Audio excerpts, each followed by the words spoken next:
So guys, I would like to continue to show you game number 2 from the Sicilian Taimanov, because Grandmaster Davis clearly has an interesting take on this Sicilian, because he studied it to fight against Taimanov itself, and he prepared a kind of novelty which unfortunately wasn't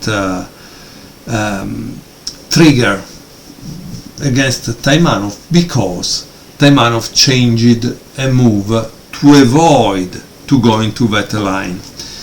And so here I would like to show you game number 2 of this book, because is where the story continue, right? So after e4, c5, game number 2 was played between Plaskett and Arston in England, 1986. Knight f3, e6, d4, c takes d4, knight takes d4, knight c6, knight c3, a6, bishop e2. And here is where the story becomes interesting, because Arston plays knight g7, which is what Davis prepared when he was trying to go to play against Taimanov. But Taimanov played queen c7. Okay, so once this knight g7 was played, it seems that Plaskett was also prepared with the same ideas of Davis. How? After castle, knight takes d4,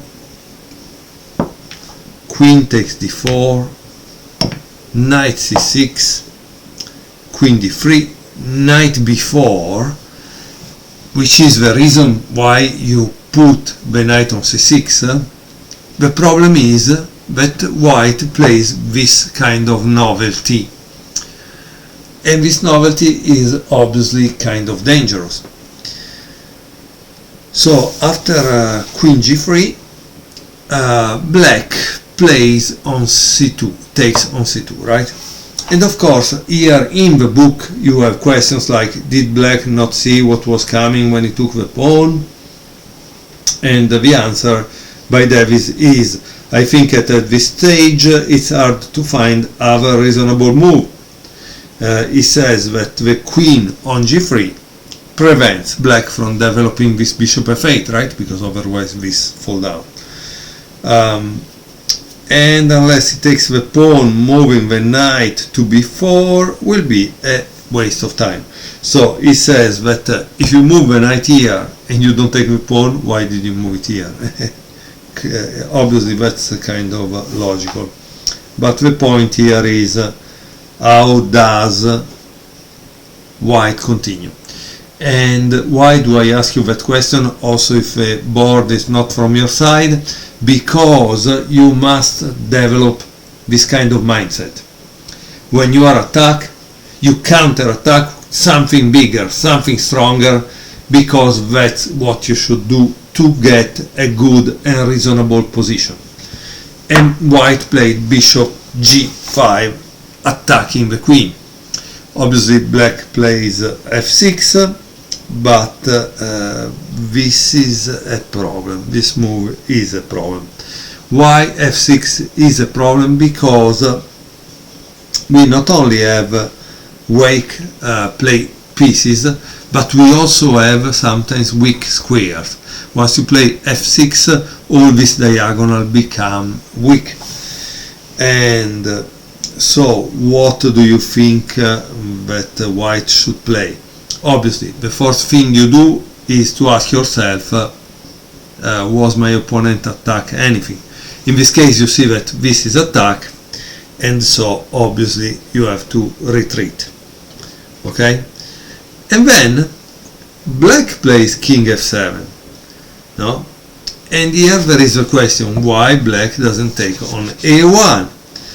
And the author gives you the line, but in my opinion guys, please when you are reading a book like this, the problem is that you will read the continuation and you will know why knight takes a1 is not a great idea. But, so in my opinion, the problem is that if you know the continuation, you are not doing your homework. Instead, the question is, if black takes on a1, are you able to see how white gains an advantage? Because if you don't do that kind of exercise, you will not improve your chess. So black played king f7, but please ask yourself what happens after knight takes a1. Up to the moment you don't answer this question, in my opinion, you will not understand the game, you will not improve your chess. So instead of getting it from the book, try to find it out for yourself. Okay, so after king f7, what does white play? White plays a very interesting move, which is bishop c7. And by now you can also feel another thing, that black is behind in development. Why do I say that? Because if you notice, the three tasks of the opening have been completed by white.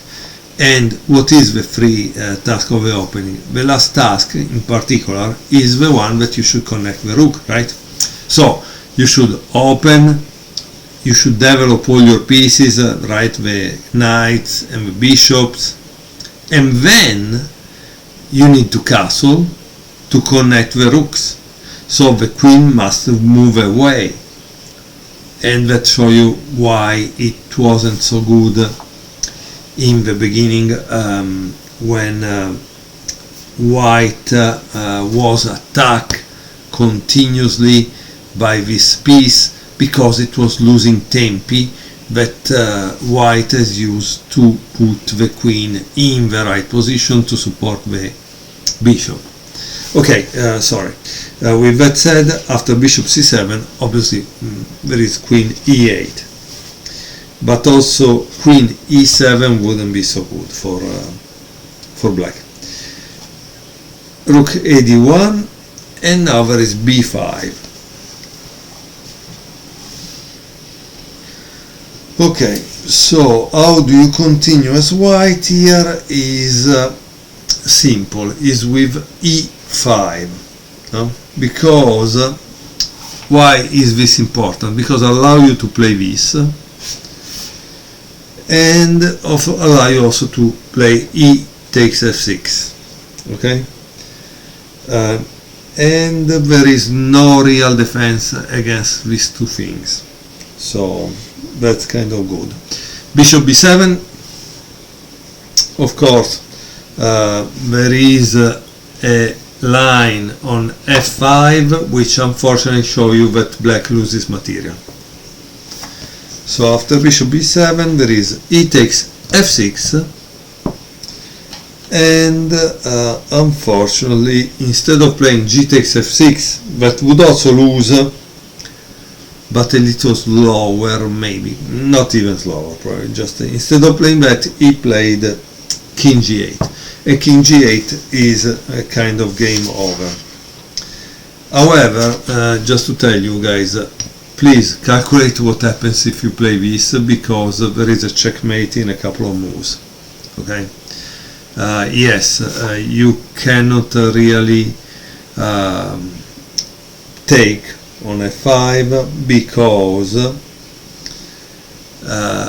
there is this practically bishop h5, king e7, because this line is controlled by the queen, and then there is a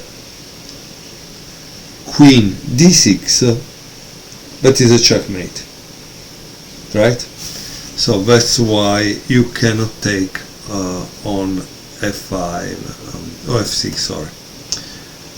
Let's see, what was it? e5. here. Bishop b7, he takes f6, sorry.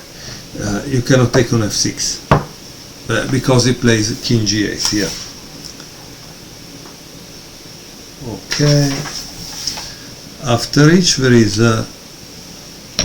takes f7, bishop takes f7, and then there is bishop e5 with black losing a piece, and so by this move, which is move 18, black resign. So obviously after bishop e5 you could try to play this, right? But it's not working. Why? Tack, tacks, tack, tack, and now there is oops, and it takes on b7, so the game is over, right? Okay, I hope that you like this game. Why? I hope you like it because it's a continuation of the story, and we would never know if Grandmaster Davis didn't mention it in this book. Thank you for watching.